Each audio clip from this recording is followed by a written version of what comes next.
ඔයාලා මේ වීඩියෝ එක දැක්කොත් අනිවාර්යෙන් ෂෙයා කරන්න අනිවාර්යෙන්ම මොකද හේතුව මේක තව කෙනෙක්ට ලොකු උදව්වක් වෙයි.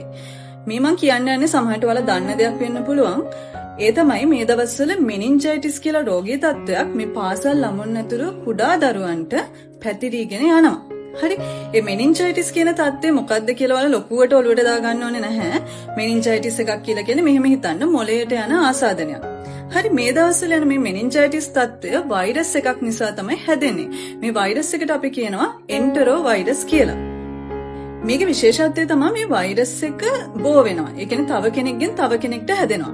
විශේෂයෙන් මේක කුඩා ළමුන්ට, ඒ කියන්නේ පාසල් ළමුන්ට සහ කුඩා ළමුන්ට තමයි මේ වෛරස් එක ගොඩාක්ම ආසාදනය වෙන්න පුළුවන්. හැබැයි මේකේ හොඳ තියෙන්නේ මේක හොඳටම හොඳ කරන්නත් පුළුවන්. ඔයාට දැනෙනවා නම් උණ, හිස රදය, වමනය වගේ මේ දේවල් ලක්ෂණ තියෙනවා කියලා ඔබේ දරුවට අනිවාර්යෙන් ඉස්කෝලේ යවන්න එපා, ගෙදර තියාගෙන රෙස්ට් කරන්න කියලා කියන්න.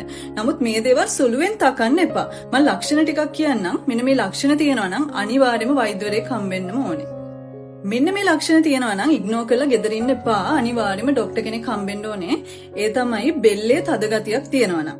ඊට පස්සේ අධික හිස රදයක් තියෙනවා නම්. හරි ඊට පස්සේ අධික විදිහට නිදිමත එනවා නම් ඊට පස්සේ ෆිට් එක අර ගැහෙන ගතිය එනවා නම් ඊට පස්සේ පියාකූල තත්ත්වය. ඒ කියන්නේ නිකන් එයා නෙමෙයි වගේ තමයි හැසිරෙන්නේ. අර නිකන් සිහි විකල් වෙලා කියලා අපි කියන්නේ අන්න ඒ විදිහට හැසිරෙනවා නම් අනිවාර්යෙන් ගෙදර තියාගෙන නම් ඉන්න එපා. ડોක්ටර් කෙනෙක් හම්බෙන්නම ඕනේ. මේ වෛරස් කියන්නේ ගොඩක් වේගෙන් බෝ වෙන එකක් නේ. එතකොට මේ වෛරස් එක හැදෙන්න හේතු කිව්වොත් මේ වෛරස් එක හැදුණු කෙනෙක් ගාව අපි හිටියත් අපිට ඒ වෛරස් එක හැදෙන්න පුළුවන්. මොකද ඒක ඉක්මනින් බෝ වෙනවා. ඒ විතරක් නෙමේ අපිරිසිදු ජලය, අපිරිසිදු ආහාර වලිනුත් මේ වෛරස් එක බෝ වෙන්න පුළුවන්. මේ වෛරස් එක අපේ ඇඟට ආසාදනය වෙලා දවස් 3ත් 7ත් වගේ අතර කාලයකදී තමයි මෙන්න මේ කියපු ලක්ෂණ ටික මතුවෙන්න පටන් ගන්නෙ. අපිට මොකද්ද කරන්න පුළුවන් මේ රෝගය හැදෙන්නේ නැතුව බේරෙන්න? පළවෙනි එක තමයි හොඳට සබන් ගාලා අත හොදන්න ඕනේ. මේ අත හොදනවා කියන එක යුනිවර්සල් පිළිගත් එකක් සහ ගොඩාක් රෝග වලින් ආරක්ෂා වෙන්න පුළුවන්. ඒ නිසා හොඳට සබන් දාලා අත සෝදවන්න. එතකොට කහිනකොට කිවිසුමක් යනකොට මෙහෙම වැලමිට තියන්න පුළුවන්. එහෙම නැත්නම් ලේන්සුවක් හරි තියලා කවර් කරගන්න ඕනේ. මොකද ඔයාට මේ රෝගය තිබ්බොත් එහෙම තවත් කෙනෙකුට යන්න පුළුවන්. එයාගෙන් තවත් කෙනෙකුට. එතකොට මේක අපිට කන්ට්‍රෝල් කරන්න බැරි වෙනවා.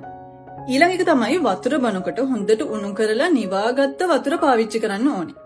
ඊළඟට පොදුවේ අපි පාවිච්චි කරන මේ මතු පිටවල් හොඳට පිරිසිදු කරන්න ඕනේ. මෙන්න මේ ටික තමයි අපි කරන්න ඕනේ. ඒ වුණත් අපි දන්නේ නැහැ මේ වෛරස් එක අපිට කොයි වෙලේද අපේ ඇඟට එන්න පුළුවන් කියලා. මිනිස්සුත් එක්ක ළඟින් ගැවසෙනකොට ගොඩක් වෙලාට බස් වල යනවා, මිනිස්සු ඉන්න තැන්වල අපි ඉන්නවා. ඒතකොට ගොඩක් වෙලාට මේ වෛරස් එක අපිට ආසාදනය වෙන්න පුළුවන්. අපිට නෙමෙයි ගොඩක්ම මේක ළමයින්ට. ඒ කියන්නේ ඉස්කෝලේ යන ළමයි ඇතුළු ඒ ළමයින්ට තමයි ගොඩක්ම මේ මොළයේ ආසාදනය එන්න පුළුවන්. මේ මෙනින්ජයිටිස් කියන තත්ත්වය.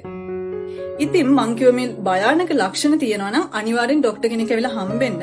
මේ වීඩියෝ එක ඔයා දැක්කනම් අනිවාර්යෙන්ම මේක උදව් වෙයි කියලා හිතෙන ඕන කෙනෙකුට කමක් නැහැ බලන්න. අනිවාර්යෙන්ම ෂෙයා කරන්න. මොකද මම මේක දැක්ක ගොඩක් අය ස්ටේටස් දාලා තියෙනවා. ඒ උනාට ගොඩක් අය මේ ගැන දැනුවත් නැහැ. සහ අපිට හොස්පිටල් එකට එනවා ගොඩාක් පරක් වෙලා. ඒ කියන්නේ මෙනින්ජයිටිස් තත්ත්වය හැදිලා දවස් ගාන ගියාට පස්සේ ළමයා ඉම්ප්‍රූව් වෙන්නේ නැති නිසා අපි ගාවට එන අය ඉන්නවා. ඒ නිසා තමයි මම හිතුවේ මේක කලින්ම දැනුවත් කරන්න ඕනි කියලා. මේක කලින්වත් නෙමෙයි ටිකක් පරක්කුයි ඇත්තටම. ඒ නිසා මේක දැක්ක කෙනෙක් ඉන්නවා නම් අනිවාර්යයෙන්ම ෂෙයා කරලා තවත් කෙනෙකුට බලන්න උදව් කරන්න.